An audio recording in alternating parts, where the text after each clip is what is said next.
this cake, I'm using 2 boxes of cake mix. I use a doctor version, and this is definitely the best if you're using a cake mix because you need a recipe that bakes a sturdy cake.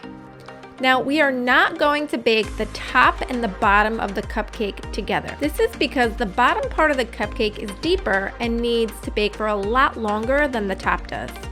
Now, starting with the top, we are going to measure out 2.5 cups of our cake batter. And to prep the pan, you can use a baking spray just like this, and this helps the cake to release perfectly from the pan without sticking. Now add your batter and then tap the pan to make sure the batter gets into all of the nooks and the crevices. Bake in an oven that's been preheated to 325 degrees for about 30 minutes, and once a toothpick comes out clean, it's all done. Let the cake completely cool on a baking sheet. Moving on to the bottom part of the cupcake, we are going to be filling it with 3.5 cups of batter. And to bake this, we're going to bake it for about an hour and check it after 45 minutes to make sure it's good to go. And you can see it pops right out of the pan when we use that prep spray. Okay, moving on to prepping the piping bags.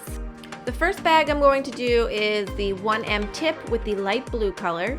And anytime I'm filling piping bags, I like to use a tall glass to help me fill it. It just makes the whole process less messy and much easier. For the dark pink, I'm fitting it with the tip 125, which is a ribbon tip. Tip 4B for the light pink. And with the white, I'm using a petal tip number 366. And petal tips are my favorite tip to use as accents. I think they just make the cakes look so pretty. Okay, so now that our cakes have cooled, I'm gonna take the bottom part of the cupcake and just trim off the top so we have a nice level surface. And this will help us a lot when we're decorating. And now we're gonna slice that part of the cake in half because that part of the cake is really thick, so we wanna separate it and be able to put frosting in the middle. Now we're finally ready to start decorating. So to start off, I'm going to use a 6-inch cake round. Place it right on top of your turntable and then take some frosting and just spread it across the top of the cake board to act like glue.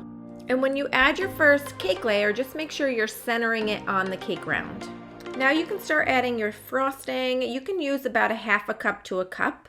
And then just use a spatula to even out the layer and then repeat the process with the next remaining layers of cake. So if you're not going to be using frosting on the outer sides of the bottom part of the cupcake, just make sure you're lining up the ridges of the cake. If you're going to be using frosting like I am, it doesn't matter because you're going to be frosting over it anyway. Some people actually like to make a candy shell for the bottom part, which I've seen is really cool. And if you are going to go that route, I recommend using a silicone mold for that. Okay, moving on to frosting the outside of the cupcake. I'm going to frost this first before I add the top so that way I can chill it and set the frosting. You can see here that I'm using a piping bag to apply the frosting layer, which I think is easier for using this type of cake. I personally just think it helps give you a nice even layer of frosting, and then when you're ready to use your bench scraper, it's not a lot of extra work. And so for this part, I also wouldn't focus too much about getting a perfectly even coat of frosting because we're going to be taking a spoon and creating our own cupcake liner type look with ridges. And after every few passes, I just clean off the spoon just so I'm not reapplying it to the cake. And before we chill it, just clean up the top with your offset spatula. And after the cake has chilled for about 5 to 10 minutes, we can start to add the top portion of our giant cupcake. And starting with the 1M tip in the light blue, I'm going to add rosettes all around the cake. And there's no particular rhyme or reason to this. Just add as many or as little as you want, but I suggest enough to cover so that you don't need a lot of fill with the other colors. And next I'm using the 125 ribbon tip in the dark pink. The wide side of the tip should be touching the cake and the narrow side should be facing out, and just wiggle it back and forth to create the pretty ribbon look. So moving on to the light pink with tip 4B, I'm creating the same design as I did with the 1M tip. And then with the petal tip, I'm just making little white petals all over for accents. And I'm just pulling the frosting tip out as I move it.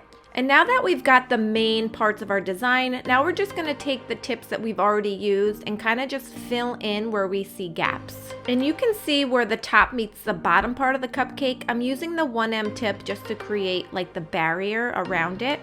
And so when we're all done with that, you can add some pretty sprinkles like these from Bakery Bling. And then I use a glitter spray from Wilton, which I love. And I basically use this glitter spray on everything. I think it just adds a really pretty finishing touch. And now our giant cupcake is all done.